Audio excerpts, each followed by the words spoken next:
1 Samuel pasal 8. Orang Israel menghendaki seorang raja. Setelah Samuel menjadi tua, diangkatnyalah anak-anaknya laki-laki menjadi hakim atas orang Israel. Nama anaknya yang sulung ialah Yoel, dan nama anaknya yang kedua ialah Abia. Keduanya menjadi hakim di Beersheba. Tetapi anak-anaknya itu tidak hidup seperti ayahnya. Mereka mengejar laba, menerima suap, dan memutarbalikkan keadilan. Sebab itu berkumpullah semua tua-tua Israel. Mereka datang kepada Samuel di Rama dan berkata kepadanya, "Engkau sudah tua, dan anak-anakmu tidak hidup seperti engkau. Maka angkatlah sekarang seorang raja atas kami untuk memerintah kami, seperti pada segala bangsa-bangsa lain." Waktu mereka berkata, "Berikanlah kepada kami seorang raja untuk memerintah kami," perkataan itu mengesalkan Samuel. Maka berdoalah Samuel kepada Tuhan.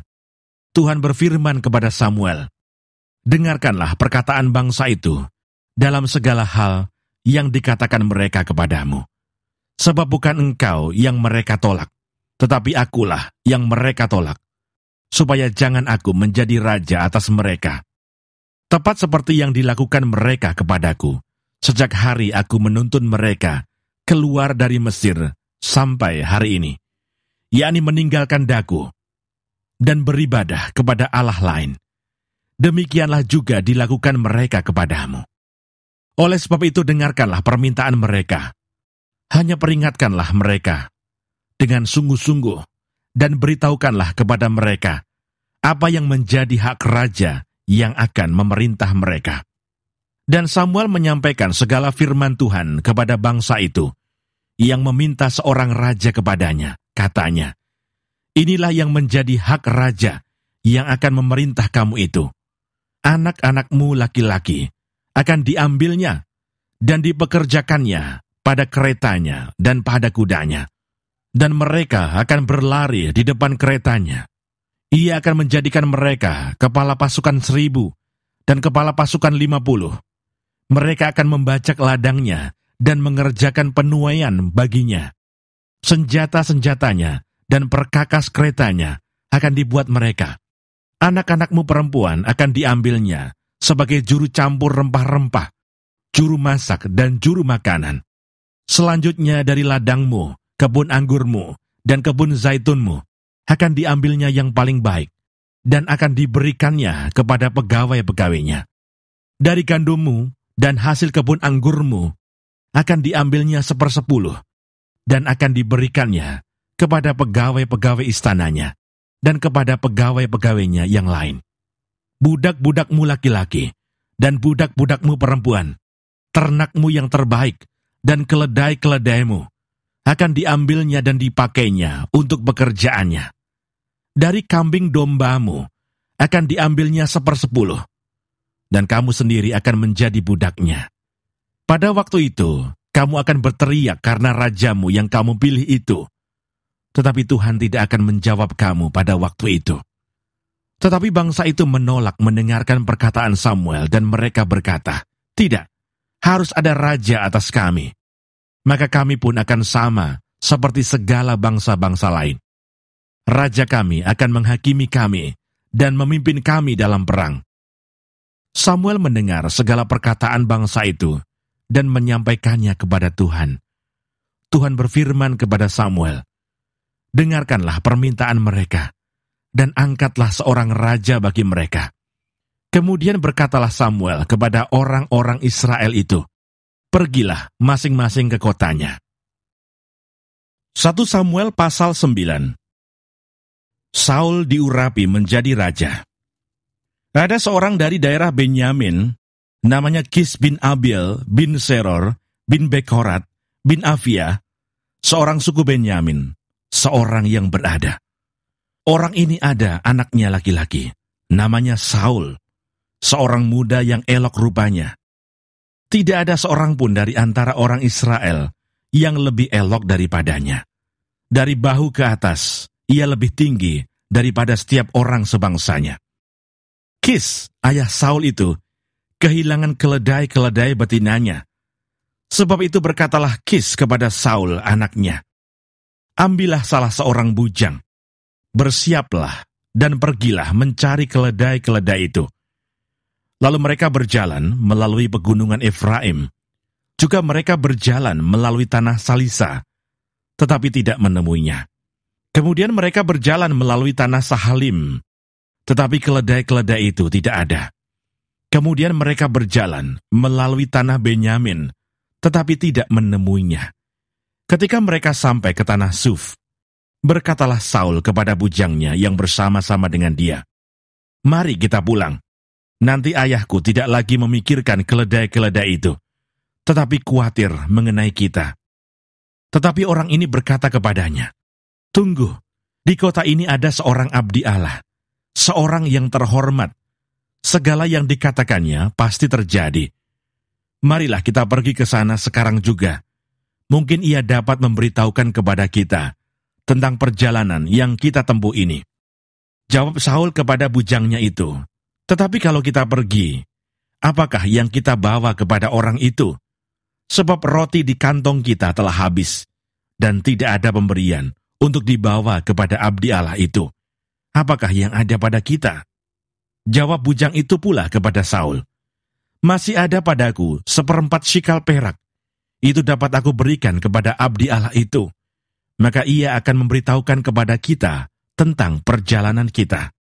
Dahulu di antara orang Israel, apabila seseorang pergi menanyakan petunjuk Allah, ia berkata begini, mari kita pergi kepada pelihat. Sebab nabi yang sekarang ini disebutkan dahulu pelihat. Kemudian berkatalah Saul kepada bujangnya itu, pikiranmu itu baik, mari kita pergi. Maka pergilah mereka ke kota, ke tempat abdi Allah itu. Ketika mereka naik jalan pendakian ke kota itu, mereka bertemu dengan gadis-gadis yang keluar hendak menimba air. Mereka bertanya kepada gadis-gadis itu, pelihat ada di sini? Jawab gadis-gadis itu kepada mereka, ya ada, baru saja ia mendahului kamu. Cepat-cepatlah sekarang. Ia datang ke kota hari ini, karena ada perjamuan korban untuk orang banyak di bukit pada hari ini. Apabila kamu masuk ke kota, kamu akan segera menjumpainya sebelum ia naik ke bukit untuk makan. Sebab orang banyak tidak akan makan sebelum ia datang. Karena dialah yang memberkati korban. Kemudian barulah para undangan makan. Pergilah sekarang, sebab kamu akan menjumpainya dengan segera. Maka naiklah mereka ke kota, dan ketika mereka masuk kota, Samuel yang berjalan keluar untuk naik ke bukit, berpapasan dengan mereka.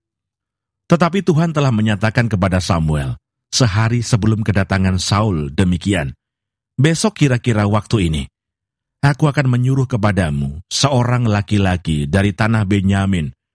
Engkau akan mengurapi dia menjadi raja atas umatku Israel, dan ia akan menyelamatkan umatku dari tangan orang Filistin.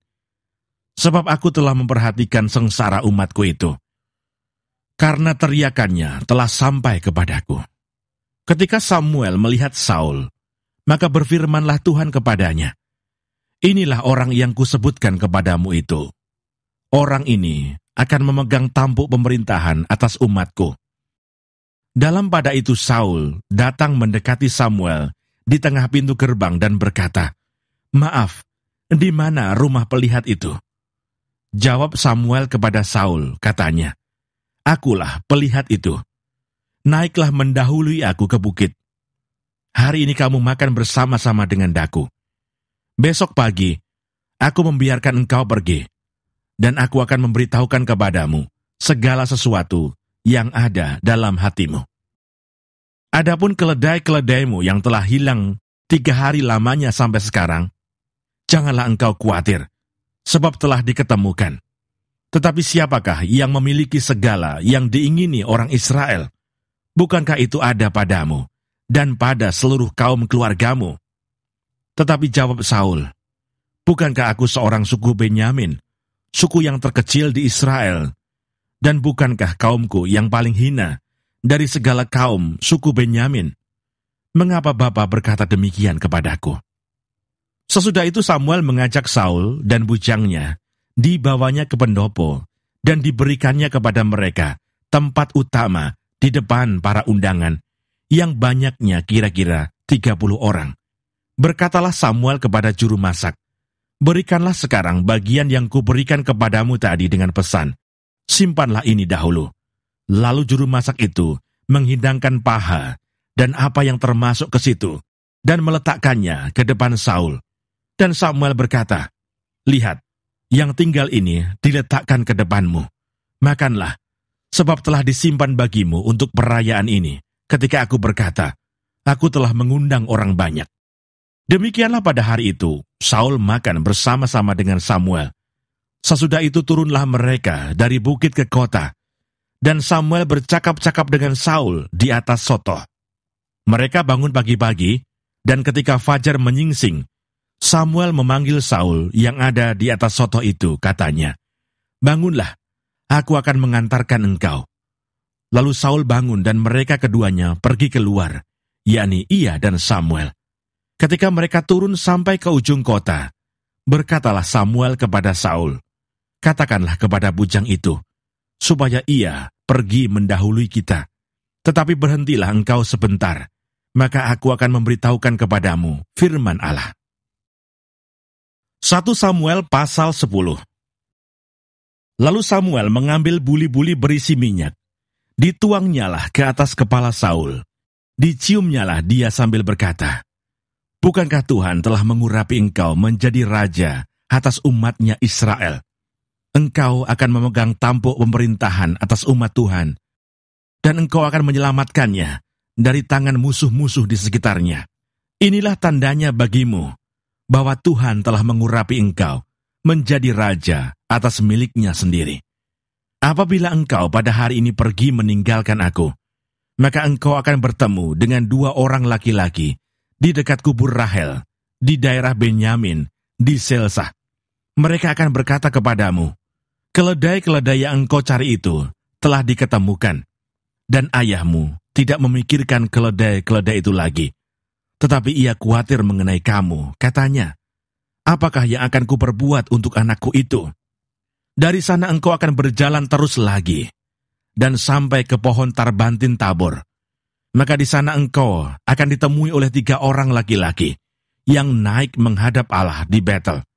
Seorang membawa 3 ekor anak kambing, seorang membawa 3 ketul roti, dan yang lain lagi sebuyung anggur. Mereka akan memberi salam kepadamu, dan memberikan kepadamu 2 ketul roti yang akan kau terima dari mereka. Sesudah itu engkau akan sampai ke Gibea Allah, tempat kedudukan pasukan orang Filistin.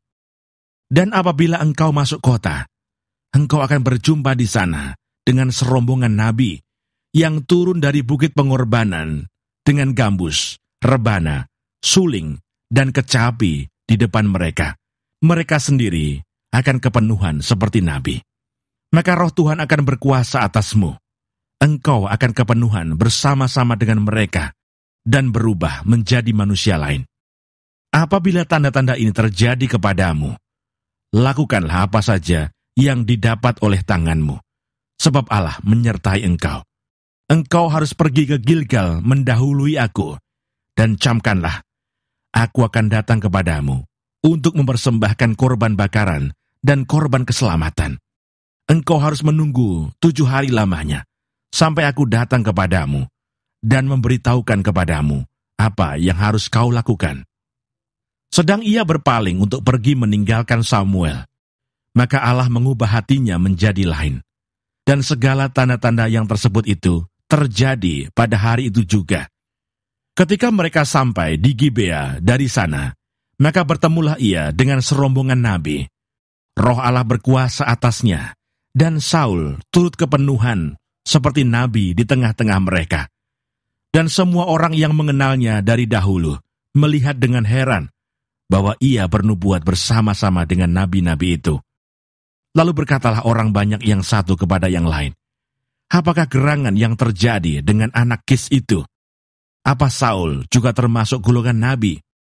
Lalu seorang dari tempat itu menjawab, "Siapakah bapa mereka?" Itulah sebabnya menjadi peribahasa, apa Saul juga termasuk golongan nabi? Setelah habis ia kepenuhan seperti nabi, pulanglah ia. Dan paman Saul berkata kepadanya dan bujangnya, "Dari mana kamu?" Jawabnya, "Mencari keledai-keledai itu." Tetapi ketika tidak terlihat, maka kami pergi kepada Samuel. Kemudian paman Saul itu berkata, "Coba ceritakan kepadaku, apa yang dikatakan Samuel kepada kamu?" Kata Saul kepada pamannya itu, "Terus saja diberitahukannya kepada kami, bahwa keledai-keledai itu telah diketemukan. Tetapi perihal menjadi raja yang telah dikatakan Samuel kepadanya, tidak diceritakan kepadanya." Saul menjadi raja dengan undian. Kemudian Samuel mengerahkan bangsa itu ke hadapan Tuhan di Mizpah, dan ia berkata kepada orang Israel itu, "Beginilah firman Tuhan Allah Israel, Aku telah menuntun orang Israel keluar dari Mesir, dan telah melepaskan kamu dari tangan orang Mesir, dan dari tangan segala kerajaan yang menindas kamu. Tetapi sekarang kamu menolak Allahmu yang menyelamatkan kamu dari segala malapetaka dan kesusahanmu dengan berkata, 'Tidak, angkatlah seorang raja atas kami.' Maka sebab itu, berdirilah kamu di hadapan Tuhan, menurut sukumu dan menurut kaummu." Lalu Samuel menyuruh segala suku Israel tampil ke muka, maka didapati suku Benyamin. Sesudah itu, disuruhnyalah suku Benyamin tampil ke muka menurut kaum keluarganya. Maka didapati kaum keluarga Matri. Akhirnya disuruhnyalah kaum keluarga Matri tampil ke muka seorang demi seorang. Maka didapati Saul bin Kis. Tetapi ketika ia dicari, ia tidak diketemukan. Sebab itu ditanyakan pula lah kepada Tuhan, "Apa orang itu juga datang kemari?" Tuhan menjawab, "Sesungguhnya ia bersembunyi di antara barang-barang." Berlarilah orang ke sana dan mengambilnya dari sana. Dan ketika ia berdiri di tengah-tengah orang-orang sebangsanya, ternyata ia dari bahu ke atas lebih tinggi daripada setiap orang sebangsanya.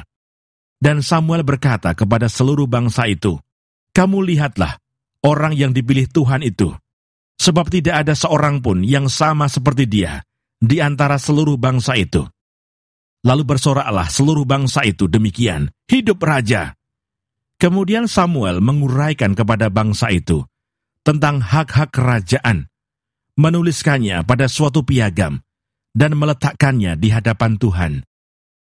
Sesudah itu Samuel menyuruh seluruh bangsa itu pulang, masing-masing ke rumahnya. Saul pun pulang ke rumahnya, ke Gibea, dan bersama-sama dengan dia ikut pergi orang-orang gagah perkasa yang hatinya telah digerakkan Allah. Tetapi orang-orang dursila berkata, "Masakan orang ini dapat menyelamatkan kita?" Mereka menghina dia dan tidak membawa persembahan kepadanya. Tetapi ia pura-pura tuli. 1 Samuel pasal 11. Saul menyelamatkan Yabes. Maka Nahas orang Amon itu bergerak maju dan berkemah mengepung Yabes Gilead. Lalu berkatalah semua orang Yabes itu kepada Nahas, "Adakanlah perjanjian dengan kami, maka kami akan takluk kepadamu." Tetapi Nahas orang Amon itu berkata kepada mereka, "Dengan syarat inilah, aku akan mengadakan perjanjian dengan kamu, bahwa tiap mata kananmu akan kucungkil. Dengan demikian aku mendatangkan malu kepada segenap orang Israel."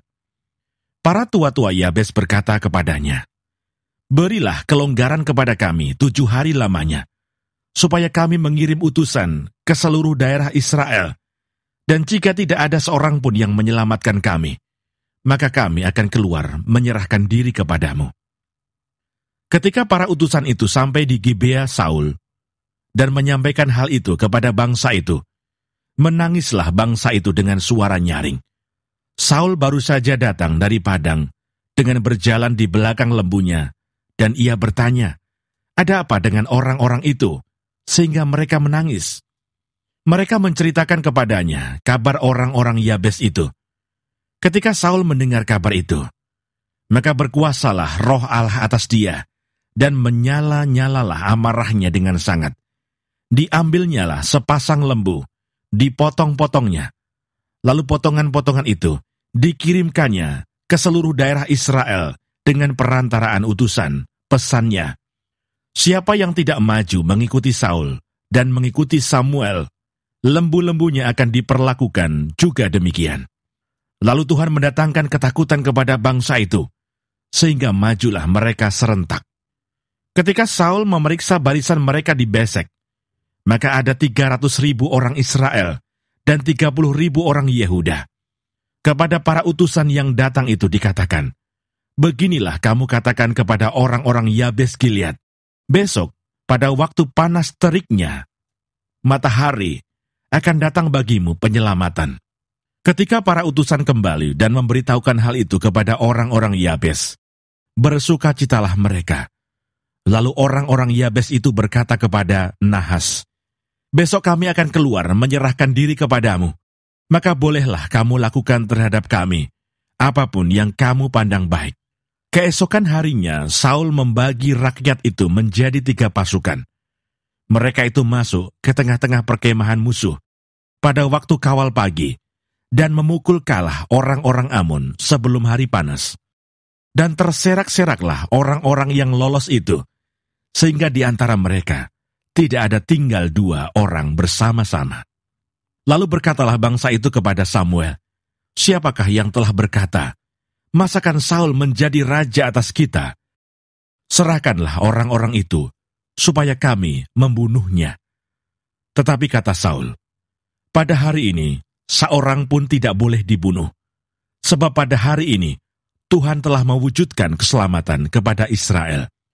Dan Samuel berkata kepada bangsa itu, marilah kita pergi ke Gilgal dan membaharui jabatan raja di sana. Lalu pergilah seluruh bangsa itu ke Gilgal dan menjadikan Saul raja di sana, di hadapan Tuhan di Gilgal. Dan mereka mempersembahkan di sana korban keselamatan di hadapan Tuhan. Dan bersukarialah di sana Saul dan semua orang Israel dengan sangat.